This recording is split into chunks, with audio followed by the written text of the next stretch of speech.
Hello Shillong, hello Meghalaya, welcome back everyone. So today we are in one of the most tourist spot, most visited place guys by the name Nohkalikai guys. This is our waterfall here.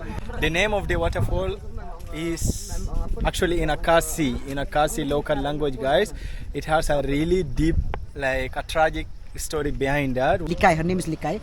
She suicide, okay? She jumped from the top to the bottom because of a tragic story. Yes. The story goes like because the stepfather cooked her daughter, no? Yeah. Cook her daughter, okay? And she thought while coming from work, she thought it was pork, okay?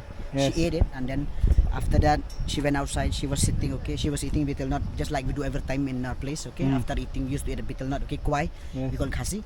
And she found in that basket, okay, the betel nut basket, she found some little fingers of her baby.